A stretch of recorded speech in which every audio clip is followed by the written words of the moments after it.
तो आज है हमारा चैलेंज डे नंबर 6 जो कि 50 डेज़ का है। तो मैं आपसे ये एक्सपेक्ट करती हूँ कि आपको कुछ भी प्रॉब्लम होगी तो आप शेयर करेंगे और क्वेश्चन करेंगे ताकि मैं आपको क्लियर कर सकूँ, है ना। बाकी मैं अपने तरीके से पूरी आपको समझाने की कोशिश कर रही हूँ। तो आज हम पढ़ेंगे क्लाइमेट में हम क्यों पढ़ेंगे, हमने ये रीज़न देख लिया कि लैटीट्यूड लॉन्गिट्यूड बेस पे हम कहाँ पे सिचुएटेड है, हमारी पोजीशन क्या है, कंट्री की पोजीशन क्या है। तो मैं आपको इंडियन ज्योग्राफी पढ़ा रही हूँ, तो मैंने आपको क्योंकि टोपोग्राफी मतलब स्थलाकृति, लैंड, प्लेट्यू, है ना, माउंटेन्स, वोल्केनो वगैरह, ये सब कुछ क्लियर हुआ कहाँ से कौन से रीज़न बनते हैं। तो अब आपको हमारे क्लाइमेट के भी बारे में पता होना चाहिए। हम सुनते हैं ना कि विंटर सीज़न आ गया, समर सीज़न आ गया, या फिर मानसून मतलब सीज़न आ गया। ये मानसून कैसे आ रहा है, आपने न्यूज़ में काफ़ी एल नीनो के बारे में पढ़ा होगा, ठीक है। तो आपको क्यूरियोसिटी होती होगी कि ये एल नीनो वर्ड क्या है। अब आप क्योंकि न्यूज़पेपर में देखेंगे तो आपको चीज़ें क्लियर हुई। तो सबसे पहले क्लाइमेट, तो सबसे पहले ये पता होना चाहिए कि क्लाइमेट क्या है। तो जो क्लाइमेट है वो एयर प्रेशर मतलब हवाओं का कैसे बारिश हो रही है, कैसे हो रहा है, तो इसको इफ़ेक्ट जो करते हैं वो हमारा टेम्परेचर करता है। अगर गर्मी है, प्रेशर है, उस टाइम गर्मी के टाइम आप देखेंगे बहुत ज़्यादा बारिश, मानसून आता है, रेनफॉल। अगर यहाँ पे जितनी बारिश होती है, जैसे राजस्थान में बारिश नहीं होती है, वहाँ पे गर्मी बहुत है ना। एयर प्रेशर, आपने सुना होगा कि हम ओशियन से जितना ही दूर होते जाते हैं तो हमारा वो टेम्परेचर में है जो है उसमें बहुत डिफरेंस होता है ना। एयर का डायरेक्शन क्या है, आप देखते होंगे कि जनरली किसान ही बात करते हैं, अरे यार बहुत हवा आ रही है, दूसरी तरफ नहीं आ रही होती है ना। तो ये सब कुछ मिलके क्लाइमेट बनाते हैं। अब क्योंकि आपको पता है कि ये रीज़न था, ये 0 डिग्री था, इसको हमने बोला था इक्वेटर लाइन, है ना। इक्वेटर लाइन 2 पार्ट में डिवाइड करने के लिए बनाया गया था। ये 23.5 डिग्री पे हमने कैंसर लाइन बनाया था, एंड साउथ में 23.5 डिग्री पे हमने कैप्रिकॉर्न लाइन बनाया था, है ना, ताकि हम मौसम डिसाइड कर सकें। और क्योंकि इंडिया के मिड से बिल्कुल ये कैंसर लाइन जाती है, और 0 डिग्री के 23.5 नॉर्थ में, 0 डिग्री के 23.5 साउथ में क्या है, हाई हॉटनेस मतलब गर्मी बहुत है इस एरिया में, है ना। 0 डिग्री पे क्योंकि सिचुएटेड है, सन की जो सनलाइट है वो डायरेक्ट पड़ती है, इसलिए ये मोस्टली रीज़न गर्मी के ज़्यादा इफेक्ट करता है यहाँ पे, ठीक है। तो आपने ये देख लिया। अब क्योंकि मैं जब आपको क्लाइमेट के फैक्टर्स क्या हैं जो इफ़ेक्ट करते हैं तो वो आपको यहाँ से क्लियर होगा, और मैं 1 बाय 1 आपको बहुत कम से बहुत बेसिक से आपको बताऊँगी ताकि आपको समझ में आए, ठीक है। अब देखिए ये जो है ना, ये क्लाइमेट को इफ़ेक्ट करने वाले फैक्टर्स हैं, है ना। फैक्टर्स लैटीट्यूड, क्योंकि आपको पता है कि 0 डिग्री से 23.5 नॉर्थ में, 23 एंड साउथ में बहुत ज़्यादा गर्म एरिया होता है, लो प्रेशर एरिया होता है ना। सनलाइट पड़ती है तो इसकी वजह से यहाँ गर्मी ज़्यादा होती है। डिस्टेंस फ्रॉम ओशन, आपने सुना होगा कि हम जितने अपने ओशन से जितनी दूर जाते हैं, डिस्टेंस जैसे दिल्ली में हर के सबसे ज़्यादा गर्म होती है। अब क्योंकि ये क्लाइमेट है तो हम इंडियन ज्योग्राफी पढ़ रहे हैं, तो मैं आपको इंडियन ज्योग्राफी का इफेक्ट बता रही हूँ, ठीक है। नॉर्थ माउंटेन रीजन, आपने सुना होगा कि ना साउथ मतलब ये एशिया, मिडिल एशिया से, रशिया साइड से, मिडिल एशिया से जो है काफ़ी ठंडी हवाएं आती हैं, तो हमारा हिमालयन रीजन उसको रोक देता है और हमारे जो क्लाइमेट को है वो वैसा ही बना के रखता है ना। टोपोग्राफी हो गई, क्योंकि माउंटेन्स हैं, प्लेट्यूज़ हैं, है ना। क्योंकि माउंटेन इफ़ेक्ट कैसे करते हैं, आपने सुना होगा कि अरावली के इधर राजस्थान में डेजर्ट एरिया क्यों है। अरावली जो रीज़न है वो साउथ वेस्ट से आने वाली रेनफॉल को रोकता है और इधर डेजर्ट क्रिएट कर देता है। 25 सेंटीमीटर ही यहाँ पे बारिश हो पाती है, ठीक है। एल नीनो, आपने न्यूज़पेपर में बहुत पढ़ा होगा, क्योंकि जब वर्ल्ड मेट्रोलॉजिकल जो है वो अनाउंस करता है कि इस बार एल नीनो का इफ़ेक्ट इंडियन मानसून पे पड़े होगा, फार्मिंग बहुत ज़्यादा निगेटिव और पॉजिटिव दोनों इफ़ेक्ट पड़ता है ना, तो ये एल नीनो है। मैं आपको इसका भी इफ़ेक्ट बताऊंगी, तो मैं आपको 1 बाय 1 जो है बहुत बेसिक से बताऊंगी, ठीक है। अब देखिए, जैसे कि हमें पता है कि इंडिया क्या है, 8 डिग्री पे है ना, यहाँ पे 8 डिग्री 4 मिनट पे लैटीट्यूड है, हम लैटीट्यूड पे हैं। ये मान लीजिए 23.5 ट्रॉपिक ऑफ कैंसर लाइन, इसको हम 0 डिग्री कर लेते हैं इक्वेटर लाइन, ठीक है, हम यहाँ पे कर लेंगे ये, ठीक है। अब आपको मैं बता दूँ कि सबको पता है कि हम 8 डिग्री 4 मिनट से 37 डिग्री 6 तक जाते हैं, ठीक है। 8 डिग्री हम 0 से बहुत पास से हैं, यहाँ तक जा रहे हैं। लैटीट्यूड का इफेक्ट बहुत ज़्यादा पड़ता है क्योंकि ये हम इस एरिया में आते हैं, हम 0 to 23.5 डिग्री के बीच में आते हैं। और मैंने आपको जैसा कि बताया कि यहाँ बहुत लो प्रेशर रहता है। लो प्रेशर मतलब जितना ज़्यादा रहेगा, यहाँ टेम्परेचर बहुत ज़्यादा है क्योंकि सनलाइट का इफेक्ट पड़ता है ना, तो हमें लैटीट्यूड बहुत ज़्यादा इफेक्ट डालता है, ठीक है। अब सेकंड पॉइंट जो था वो था क्या हमारा, डिस्टेंस फ्रॉम ओशियन। अब जैसे ये है हमारा इंडिया का मैप, आपको भी पता है कि हम वेस्ट से, साउथ से और ईस्ट से क्या है, पानी से घिरे हुए हैं। ओशियन है ना, यहाँ पे है बे ऑफ बंगाल, है ना, बे ऑफ बंगाल है, ये हो गया अरब है इधर, ठीक है। अब आपने ये चीज़ देखा, आपको पता, मैं आपको बता दूँ, जो वाटर होता है ना वो बहुत धीरे गर्म होता है और बहुत धीरे ठंडा होता है। तो यही इफ़ेक्ट जो है ना हमारे ये तटीय रीजन को ज़्यादा इफ़ेक्ट नहीं कर पाता, और इसका जो टेम्परेचर है वो लगभग सेम होता है, वो इफ़ेक्ट ज़्यादा नहीं डालता है, तो बना रहता है। लेकिन हम ओशियन से जितनी ही दूर जाते जाएंगे ना, वहाँ पे हमारा जो एयर प्रेशर है वो बहुत चेंज होता जाएगा और हमें ये इफ़ेक्ट डालेगा। तो आप जनरली सुने होंगे कि दिल्ली में सबसे ज़्यादा गर्मी पड़ती है और दिल्ली में सबसे ज़्यादा ठंड पड़ती है, क्योंकि वाटर तो अपना टेम्परेचर जल्दी चेंज नहीं करता। तो यहाँ पर आप देखेंगे साउथ में जनरली टेम्परेचर बहुत नॉर्मल रहता है, यहाँ बहुत ठंडी नहीं पड़ती। हम जैसे जैसे नॉर्थ साइड जाते हैं ठंडी एयर प्रेशर बढ़ता, ठंडी बढ़ती जाती है, ठीक है। तो ये सेकंड रीज़न क्या था, डिस्टेंस फ्रॉम ओशियन। अब थर्ड रीज़न क्या है, नॉर्थ माउंटेन्स रीजन।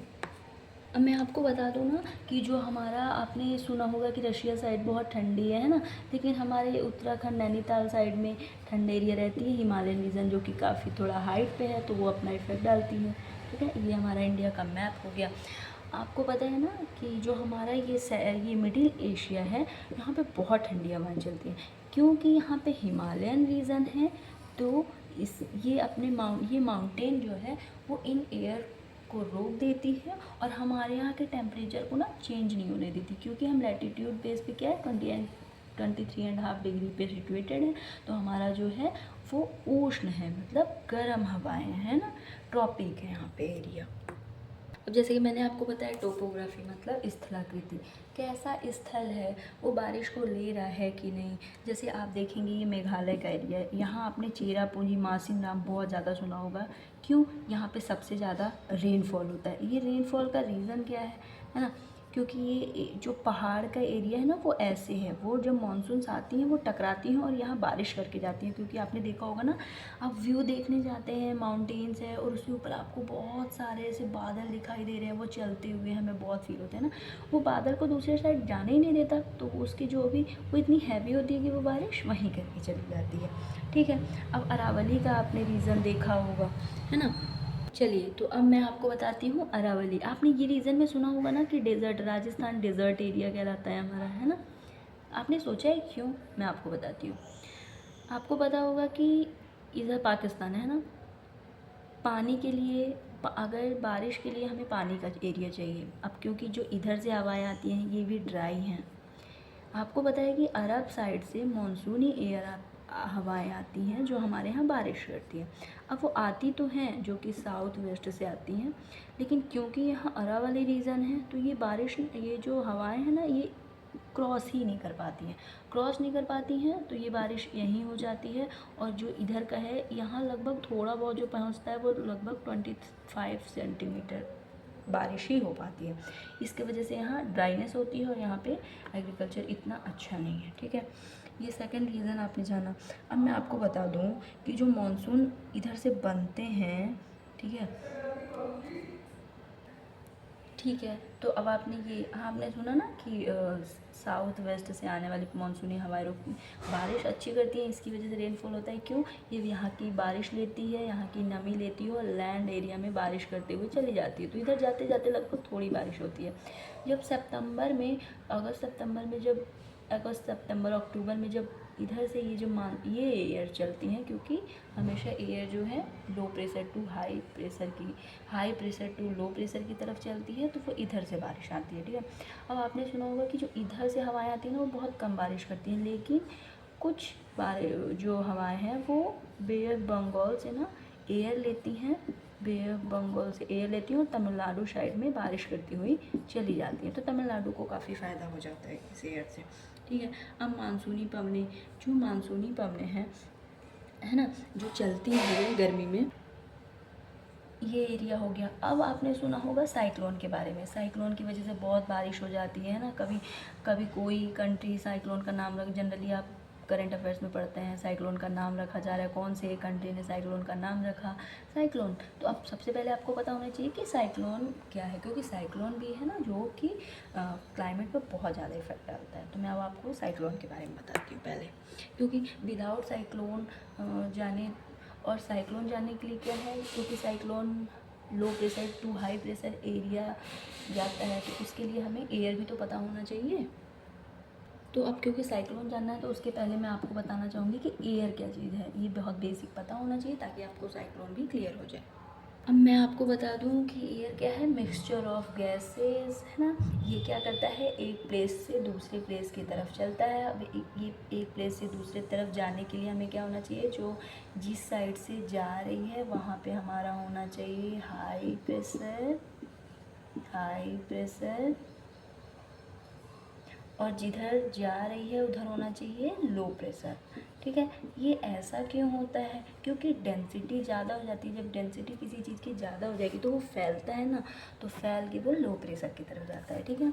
अब हाँ, इस एयर को जो पैरामीटर है, जो एयर प्रेशर नापने का पैरामीटर है, उसको हम क्या बोलते हैं, बैरोमीटर। ये क्वेश्चन में बहुत आता है, या तो फिजिक्स में कर लीजिए या फिर ज्योग्राफी में। ये क्वेश्चन प्री में बहुत बार आया है। ठीक है। आपको एक चीज़ ज़रूर याद रखनी है, साइक्लोन हो या एयर, हमेशा ये इन्वर्स वर्क करता है। कैसे? अगर प्रेशर ज़्यादा हुआ, है ना, आप दूध ही देखेंगे, प्रेशर बहुत ज़्यादा, गैस का टेम्परेचर हो जाता है तो गिर जाता है ना। तो प्रेशर अगर ज़्यादा हो गया, है ना। अब इसमें मैं आपको, ये फिज़िक्स का है कि प्रेशर अगर बहुत ज़्यादा है तो वहाँ का टेम्परेचर कम होगा, प्रेशर अगर बहुत ज़्यादा है तो टेम्परेचर कम होगा, और अगर प्रेशर जो है कम है तो टेम्परेचर ज़्यादा होगा। गर्मी में प्रेशर कम होता है तो टेम्परेचर बहुत ज़्यादा होता है, और ठंडियों में प्रेशर बहुत ज़्यादा होता है तो टेम्परेचर कम होता है। ये अब एयर किस साइड चलती है, कैसे चलती है, आपने जान लिया। अब मैं आपको साइक्लोन के बारे में बताती हूँ, जो कि इसी से रिलेटेड है। हमेशा ये साइक्लोन सबसे ज़्यादा इस एरिया में आता है क्योंकि यहाँ पे गर्म एरिया है ना, लो प्रेशर और हमेशा रहता है, तो लो प्रेशर से हाई प्रेशर की तरफ ये चलने की कोशिश करता है। साइक्लोन आपको जनरली राउंड दिखेगा। ये राउंड आपको मैं बता दूँ, मैंने आपको कोरियोलिस फोर्स के बताया था। कोरियोलिस फोर्स जो है वो सीधा न चलकर हमेशा घूमती है। क्यों? अर्थ अपने एक्सिस पे घूम रहा है, और क्योंकि हम जब नॉर्थ पोल से देखेंगे तो हमेशा एयर जो है एंटी क्लॉकवाइज में जाएगी, और कोरियोलिस फोर्स दोनों हमें अपोजिट डायरेक्शन में वर्क करते हैं, जिसकी वजह से एयर हमेशा घूम जाती है। तो साइक्लोन को आपने जनरली न्यूज़ में या टीवी न्यूज़ में ऐसे ही देखा होगा। ठीक है। एक क्वेश्चन बहुत आता है, क्योंकि लो प्रेशर से हाई प्रेशर की तरफ एयर चलता है, तो जब ऐसा होता है तो इस एरिया को वो खाली कर देता है। जैसे ये एरिया खाली होता है, तुरंत हाई प्रेशर से लो प्रेशर की तरफ हवाएं चलने लगती हैं और ये साइक्लोन क्रिएट कर देती है। जो ये मेन पॉइंट बन जाता है, इसको साइक्लोन ऑफ आई बोलते हैं। जो अब आता है क्वेश्चन में कि आई साइक्लोन की कहाँ होती है, तो ये बिल्कुल पॉइंट पे होती है। ठीक है। अब आपने ये जान लिया, तो साइक्लोन से बहुत बारिश हो जाती है, अचानक से बहुत बारिश हो जाती है, और जनरली ना इसका इफ़ेक्ट कितना रहता है, ये जैसे जैसे लैंड एरिया में जाता है ना, इसका इफ़ेक्ट कम होता जाता है। इसीलिए वेजिटेशन होना, लैंड एरिया होना बहुत इंपॉर्टेंट है। जब तक ये पानी में होगा इसका इफ़ेक्ट बहुत ज़्यादा होता है, और जैसे ही लैंड में एरिया में आता है ये बिल्कुल स्लो हो जाता है। अब आपको लास्ट पॉइंट बचा था एल नीनो, जो कि क्लाइमेट को बहुत ज़्यादा इफ़ेक्ट करता है, फार्मिंग को बहुत ज़्यादा इफ़ेक्ट करता है। हमारे किसान नेगेटिव पॉजिटिव दोनों वे में इफ़ेक्ट होते हैं, और इसका इंडिया पे बहुत इफ़ेक्ट होता है, क्योंकि हम मानसून रीजन में है ना। हमारा 3 पार्ट जो है वो बिल्कुल पानी से घिरा हुआ है। अब देखिए, मैं आपको एल नीनो का इफ़ेक्ट बताती हूँ, ये क्लाइमेट को कैसे इफ़ेक्ट करता है, और जो कि आप न्यूज़ में भी सुना होगा कि मेट्रोलॉजिकल डिपार्टमेंट ने मतलब ये इन्फॉर्मेशन देता है, मैसेज में आता है कि इस साल ये इफ़ेक्ट पड़ता है। हालांकि जनरली ये 2 से 7 साल के बीच में इफ़ेक्ट पड़ता है। मैं बताती हूँ, ये पेरू है जो कि 0 डिग्री पे आता है ना, इसका लैटीट्यूड जो है 0 डिग्री के आसपास होता है। अब यहाँ पे जो गर्म हवाएं हैं वो लो प्रेशर क्रिएट करती हैं। अब वो लो प्रेशर, आपको पता है ओशियन, ये तो पैसिफिक ओशियन है, मैंने ओशियन के बारे में बताया था, मतलब पानी ना जल्दी गर्म होता है ना जल्दी ठंडा होता है ना। तो यहाँ पे जब इसका टेम्परेचर नॉर्मल रहता है, लेकिन जो पेरू की हवाएं हैं ना, ये पैसिफिक ओशियन को इफ़ेक्ट करती हैं, लो प्रेशर से हाई प्रेशर की तरफ डायरेक्शन इनका होता है। अब ये पैसिफिक ओशन, क्योंकि मानसून जो बनता है हमारा वो इंडियन रीजन में है ना, ये बहुत ज़्यादा इफ़ेक्ट करता है। तो अब यही जो हवाएं हैं ये इतनी तेज़ी से चलती हैं, ये तेज़ी से चलती हुई हमारे मानसून को इफ़ेक्ट करती हैं, लो प्रेशर से हाई प्रेशर आती हैं, और ये फिर उस साल में हमारा अगर बारिश हो गई तब तो बहुत ज़्यादा होती है। लेकिन क्या है कि क्योंकि ये 2 से 7 साल में होता है तो निगेटिव इफेक्ट डालता है, ये हाई प्रेशर करता चला जाएगा और पानी नीचे जाएगा और बारिश कम होगी। और अगर लो प्रेशर से हाई प्रेशर की ओर आ रहा है तो बारिश अच्छी होगी। और यही ला नीना भी आपने सुना होगा, फिर ये प्रेशर चेंज हो जाता है,